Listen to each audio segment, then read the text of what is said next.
તો કેમ છો મિત્રો, સ્વાગત છે તમારું આપણા નવા વિડીયોમાં।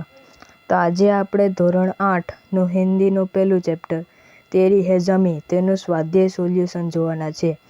તો તેનો પહેલો પ્રશ્ન છે, નિમ્નલિખિત प्रश्नों के उत्तर दीजिए। તેમાં પહેલો, कवि ईश्वर से क्या चाहते हैं?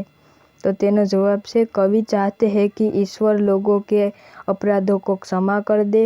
वह हमेशा लोगों पर अपनी रहमत रखे, दुनिया के हर एक लोगों की खबर रखे और दुनिया पर आने वाले विकट समस्या को दूर करे। ત્યારબાદ બીજો પ્રશ્ન, तू अपनी नज़र हम पर रखना ऐसा कवि क्यों कहते हैं?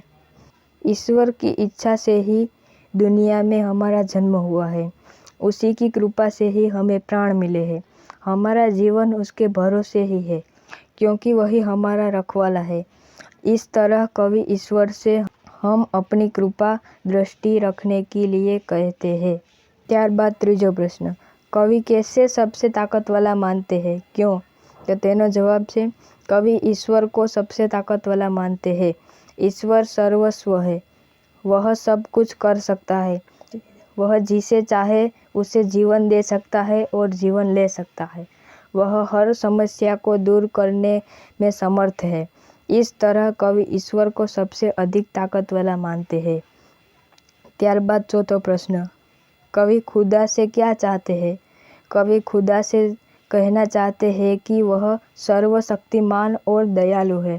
हम सब खुदा के सामने सर झुकाकर खड़े हैं।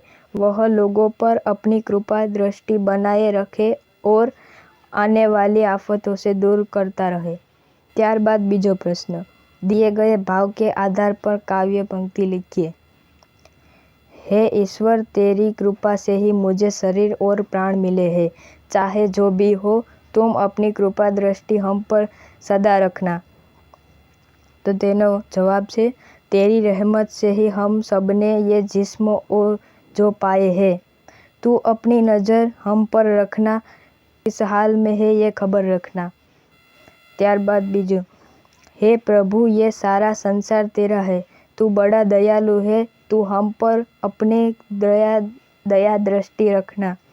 तेनो जवाब से तेरी है ज़मी तेरा आसमां, तू बड़ा मेहरबान, तू बख्शिश कर।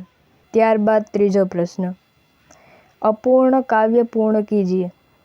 तेनो जवाब से मेरी प्यारी प्यारी गाय, घर की राज दुलारी गाय, जो भी देखे खुश हो जाए, ऐसी न्यारी मेरी गाय।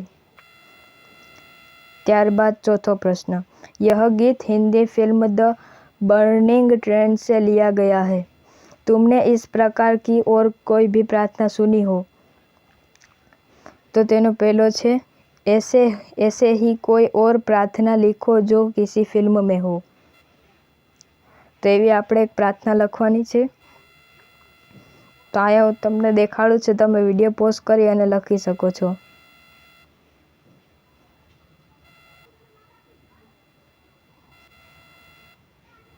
તો આજના વિડીયોમાં એટલું જ। જો વિડીયો સારો લાગ્યો હોય તો લાઈક કરી દેજો અને સબસ્ક્રાઈબ પણ જરૂરથી કરી દેજો।